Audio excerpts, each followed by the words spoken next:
Hello, everybody. Welcome back. We are live again with Everyday Equity, Everyday Ways to Make a Change. We have Dr. Jenn Wells, a speaker who I am so thrilled to have here. We are reuniting after maybe 6 or 7 years, 8 Yeah. years. I was like, what was it? Probably 2016 the last time. Yeah, 8 years. Yes. Um, Jen and I met at Brooklyn Law School when she used to work there, and when I was just starting Boundless Awareness. So let me introduce her. Dr. Jenn Wells is an organizational change leader and DEI strategist, and she's also a director of equity inclusion. She's got an amazing website where you can just hire her yourself for diversity, equity, and inclusion trainings. That's jwchange.design, which Mhm. I love that URL. It's perfect. Um, so Jen is a leader in this space. I'm so happy to have you here. We're going to learn so much from you, but I want to hand it over to you to introduce Yeah. yourself and give our audience some more information about you. Yeah, absolutely. So one, thank you so much for having me. This is so exciting. I love the point of this live, which is to really talk about DEI in our everyday lives. My background is started in higher education, where I worked, as you mentioned, Brooklyn Law School, but I'll also have worked at a number of different women's colleges. I currently work in independent school, basically as a chief diversity officer. I also have my doctorate in organizational change and leadership and love talking about how DEI is the work of organizational change. Oftentimes, change is what we're leading. Like we're trying to make sure that things don't stay the same. So I developed a deep passion for that and working in spaces that are also promoting gender equity and women and girls and non-binary and trans folks in leadership or just flourishing and thriving in the world. So I'm so Love excited it. Love here. it. Love it. I am so fascinated by your work and your PhD. And Just so we're I'm sorry? EDD. Doctor. EDD. Yeah, yeah, yeah. Sorry, yes. And also like how much you learn in in such a detailed study. Can you give our audience like can you explain how your EDD mixes in with Yeah. your role here? What do you use from what you studied and how do you parlay it into this? Oh, absolutely. So I did the online program at USC in organizational change and leadership. It really gave us the tools to think about organizations as learning organizations and really think about how do you shepherd change, knowing that a lot of us are doing that kind of work as Mm, leaders in the school or in our organizations. For me, I think the most profound learning was actually through my dissertation and research work, which this is going to be a long title, but I research organizational resistance towards chief diversity officers. And what that actually just means is like in organizations, like what do chief diversity officers kind of face in terms of resistance towards them? I used a theory that's the Burke-Litwin change model, which talks about transformational elements and transactional elements. And so transformational are things like leadership and strategy. And I think that we see this show up for DEI in terms of like seeing diversity statements and folks saying that like they want to build a culture of DEI. But then when you get to the transactional, these are things like manager strategies or structures, systems, individual skills and values, right? And so when we think about those things, and you think about the chief diversity officer in particular, what kind of budget do they have? Do they have any authority? Do they have folks who kind of are working under them?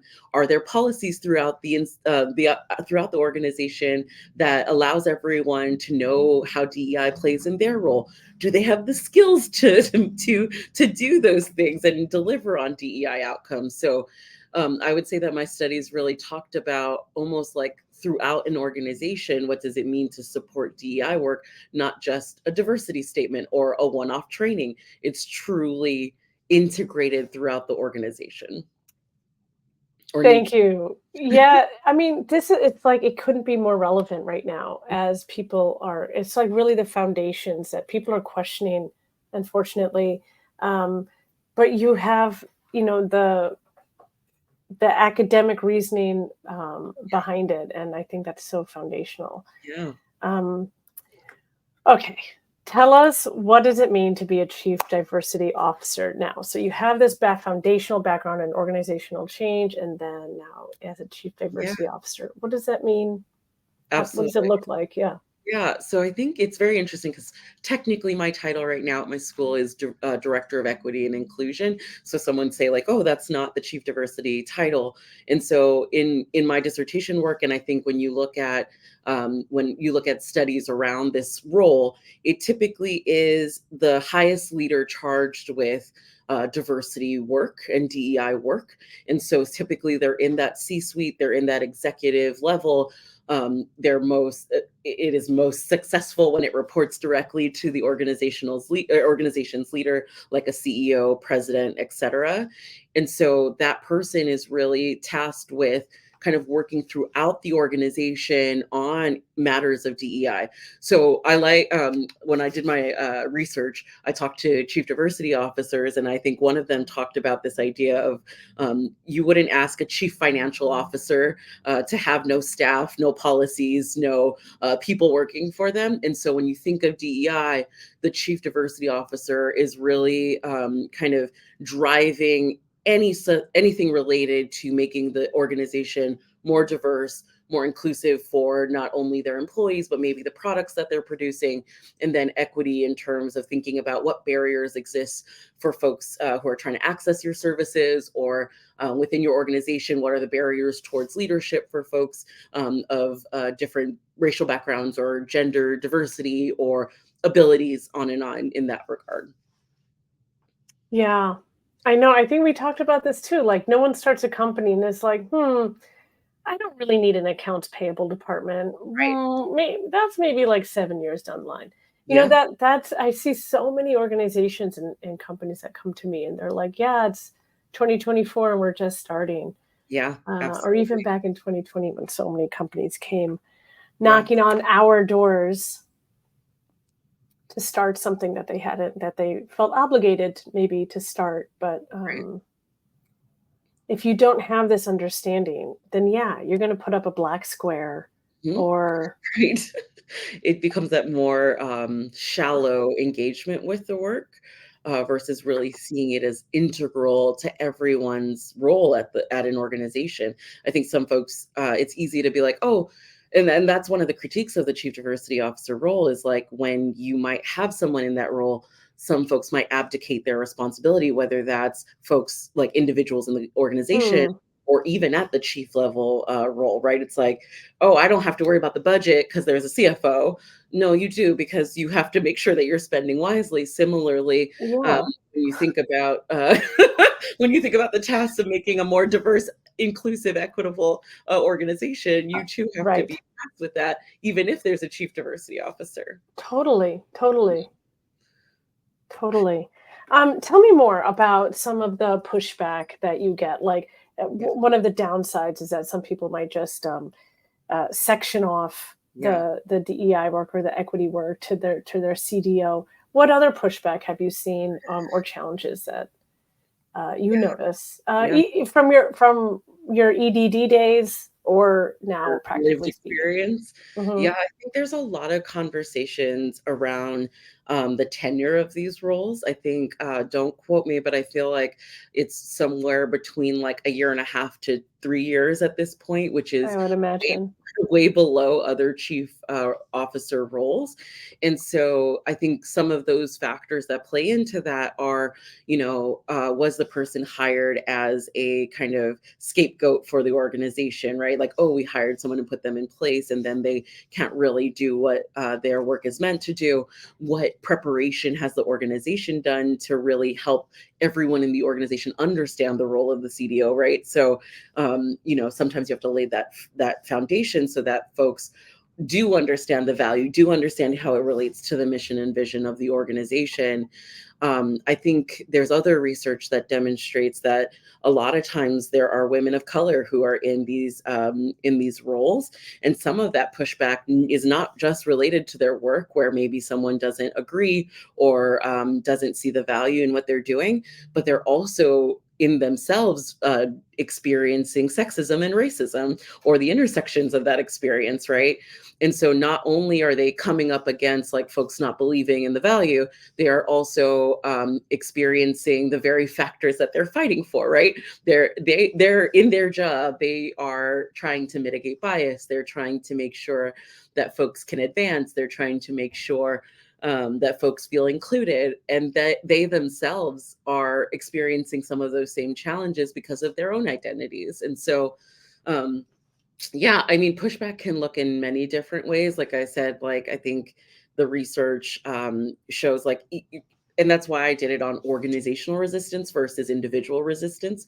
Sure, there's the people that, you know, don't believe in the work or feel that it's exclusive, but there's also ways that we structure our organizations that don't support this work, even though we've put a chief diversity officer in place, right? Like again, like I mentioned around budget or staffing or you know, authority, or maybe even, you know, a chief diversity officer might be relegated to doing more programming work versus the strategic decision making level of an organization. Um, Tell me more about. I have so many questions. I'm just writing down here. Tell me more about the difference between getting involved in the strategic decision Yeah. making versus the programming. Yeah. Okay. So, um, I will say that one of the things I discuss with a lot of my friends who do similar work, right? Sometimes our organizations, you know, when they are in those baby steps of trying to make a more DEI focused organization, they might focus on things like history and heritage months, right? And there's nothing wrong with that. I want to be very clear. Yeah. These are very important programs. They're actually sometimes in our organizations the only time that those identities are truly named and valued and celebrated. But when you're tasking your chief diversity officer with just that versus let's look at our hiring process and how are we, you know, creating barriers towards more diverse applicants seeing themselves in our applicant pool, or you know, what if there's bias in the hiring committee, or when we think about long-term strategy, how are we making sure that we're, you know, talking to a diverse group of folks to get feedback on our products, right? Those are some of those more strategic things versus like the programming of, hey, we have a speaker for XY History and Heritage Month, right? And so it's really like, okay, what kind of work are we really tasked with when you then do have the role on in your organization? It's like how versus what. Hmm. How Yeah. is the strategy? What are you going to do as a programming? Yeah, I love that. Yeah.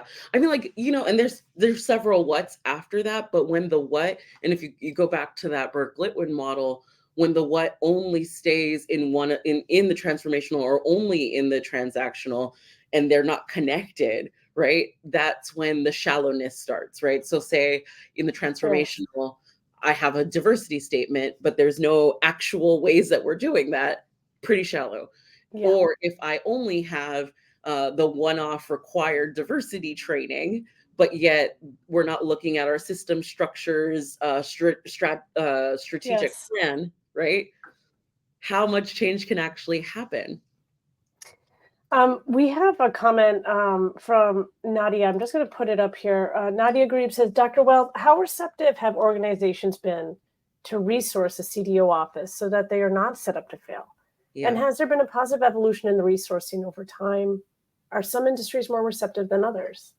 Yeah, I think that's a great question. You know, I clearly don't have access to specific research and data at this time, but I can tell you anecdotally what I know of what I'm seeing in the fields, or like in the profession of chief diversity officers and my own field of education. So I think like depending on your organization or depending on your field, right? I think there were some fields that were doing DEI work and named DEI work from eons and eons ago, right? We saw multicultural affairs, we saw more diversity initiatives, civil rights kind of integrated into organizations. And so there's some things that have been funded and built throughout the years, right? I do feel like, as you kind of alluded to, in 2020, right, there was a call and a more attention to some of these matters as it related to the murder of George Floyd, or some of us saw folks being more vocal during that time about their experience within organizations as to how they've been failed, right? In education, I think we've seen alumni and students kind of share their experience with racism or sexism or ableism in these organizations. And so I think there was a positive shift towards resourcing and more kind of visibility of these roles. I think that we are seeing a natural pendulum shift, if you will, where maybe folks are like, oh, these aren't the outcomes that we thought we wanted, or is there really value in DEI work, maybe because the external pressure is not as prominent anymore, or depending on the industry, what does that look like in terms of the demand for and attention to these things? Whereas maybe things like education and social work, these are integral into those professions. And so maybe those resources have kind of sustained at that level.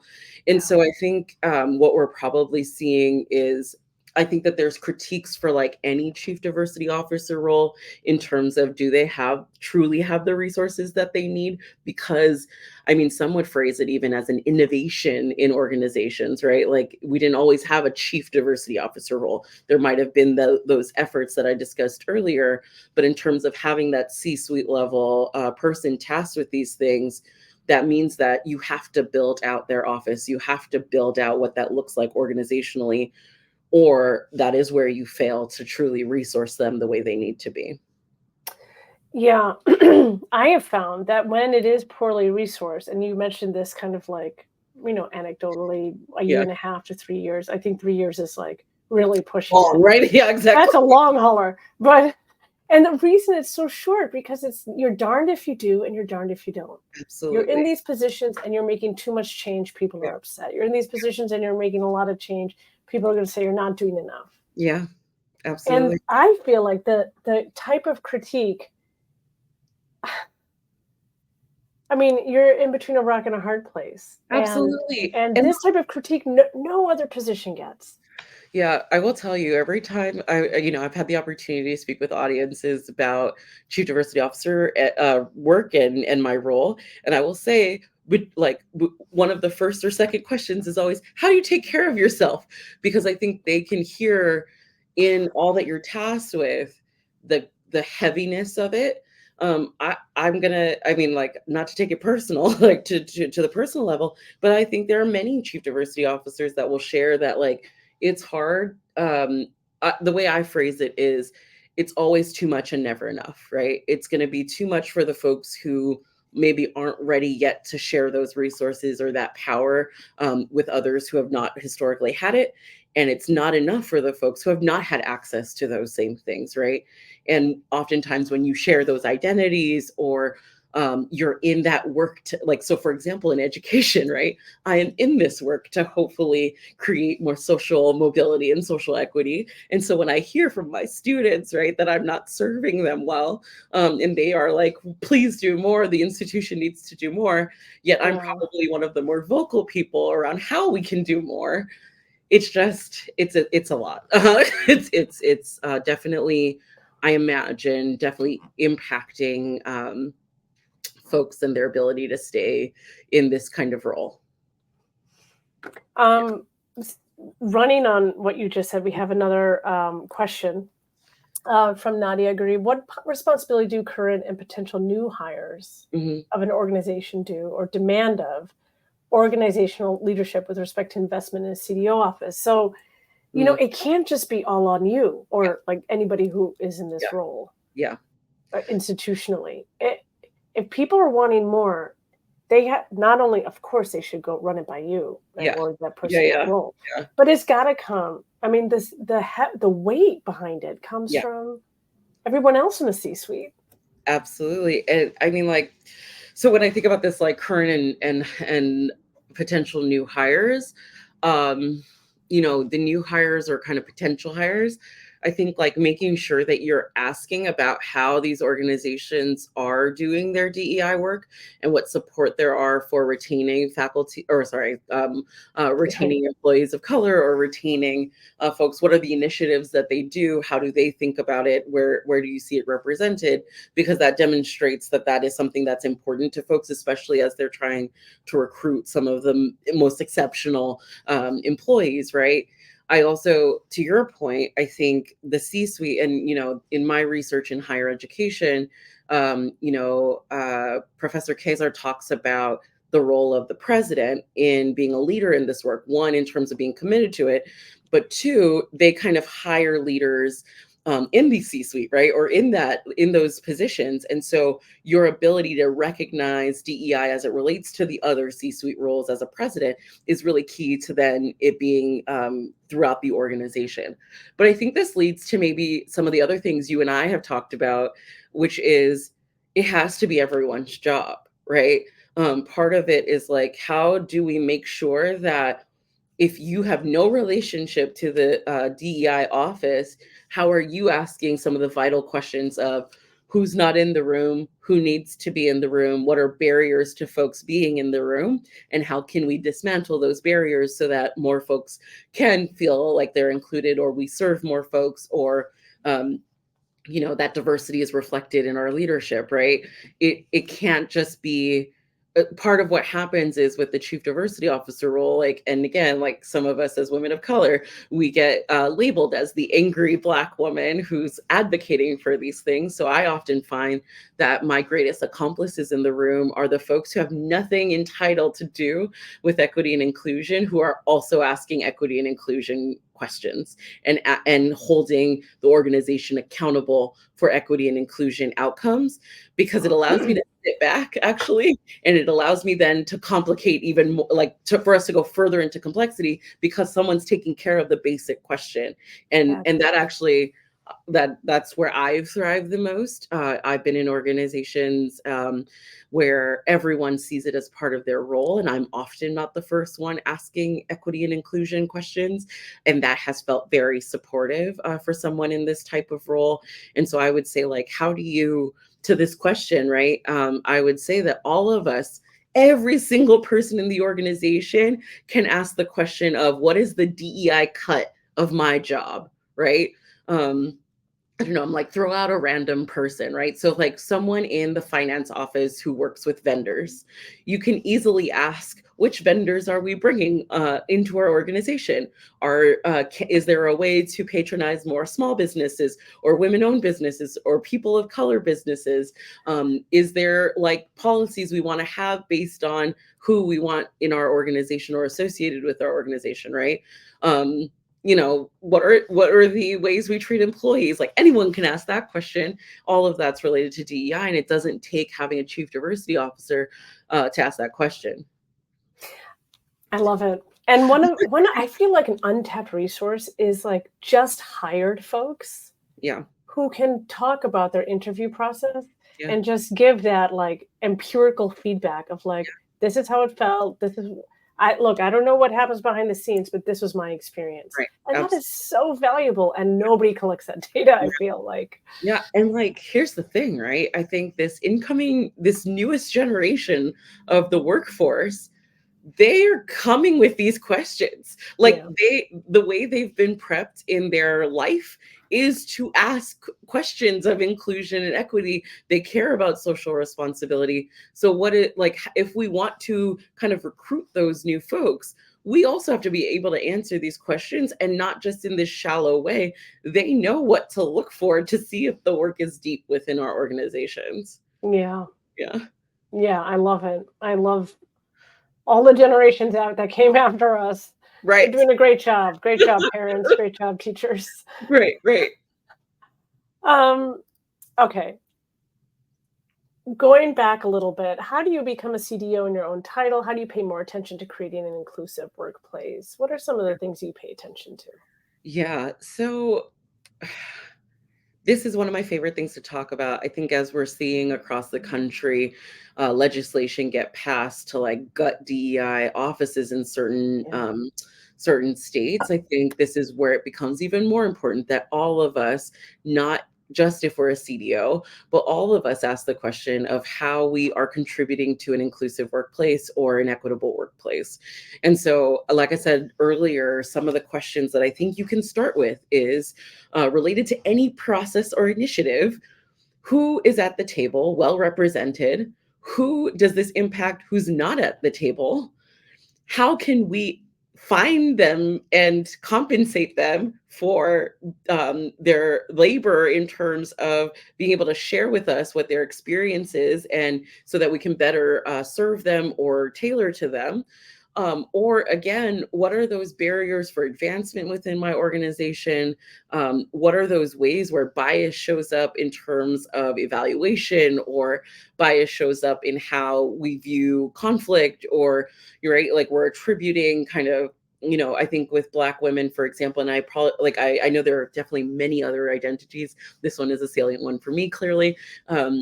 We talk about the idea of tone policing, right? So like oftentimes like Black women will get told like, oh, you are being aggressive in a meeting, when in reality they are raising the same concerns in the same way as their peers, but because of folks bias, they're kind of assuming these things of their colleagues. And so part of that looks like, how do I identify when microaggressions occur? When someone shares with me that they experienced a, racially biased, gender bias, ability bias incident, am I taking it seriously? Am I asking the question, if I have some sort of responsibility over professional growth and development, can I make a suggestion around what training might be helpful in that regard? When reports happen, are we taking them seriously? Are we holding folks accountable?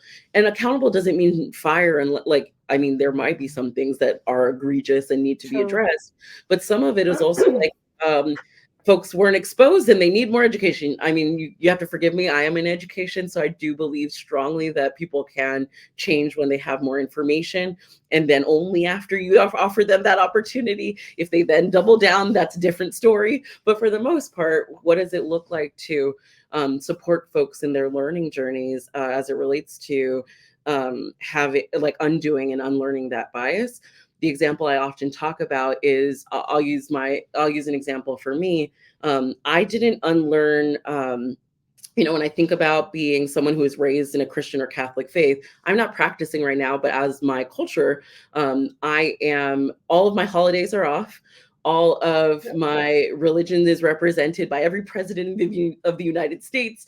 It's on our money. It's in our Pledge of Allegiance. I am well represented in that regard. So when I think about my Muslim and Jewish and atheist colleagues who have to write to their employer to ask for a holy day off, or explain why their religious observance is not accounted for in our calendar, that's really important for me to know that that's something that exists, because that's how I create an inclusive workplace, right? Is to know, Yes. like, my lived experience is not everyone else's, and so how do I do the work to understand that? So Yeah. that's clearly another example that we could go on and on about, but yeah. Meetings scheduled on holy days, especially the high holidays, for example, like where got an all hands meeting and like so Right. many people can't come. Right, or like having no prayer space, or like a similar, like even having, and this is not religious, but like, do we have places for folks to breastfeed? Like, there are simple things we can think about of like, what are the unique experiences of folks within our organizations that we have not valued, and then we wonder why they're leaving. Exactly. Right. And they should just be like baseline. Like Correct. breastfeeding is a baseline Right. human experience. You can guarantee that someone is going to need that Yeah. eventually. Yeah, exactly. Okay, so we only have about like a few minutes left. What's one piece of advice you can give our audience with all of your expertise in education? Uh, I would say find a good community. If you are someone who is dedicated to DEI work, whether you are a chief diversity officer or a person who just cares about humanity, I would say that this work is hard. The systems are built to make us tired and so that we can't fight again. And so how do you find community of folks who are having similar conversations and getting restored in you're not alone in your fight. There are also different strategies. Also, can we just be silly and laugh? So I think like finding those communities, not only for professional growth, but also personal fulfillment and someone who helps you fill your cup. So, Find your people. yep. Yeah. Task 1, find your community. So scrolling along the bottom, this is where you can find Dr. Wells. Go to her website. Look at her stuff. She offers consulting work with organizations and individuals to craft tailored workshops, individual team coaching. Dr. Wells has such a wealth of information. And listen, having education, organizational change is so crucial. And wherever you go, you are such a boon to those organizations. So hire her. She's great. She knows what she's talking about. And she's going to help you with your strategy and make sure there's no more performative allyship or performative activism. Yeah. Let's be real. Let's be the change. Dr. Wells, you're amazing. Thank you so much. Jenn, you're the best. Yeah. Thank you for joining us. And we'll see you in 2 weeks, everybody. Thanks for coming. Thank you.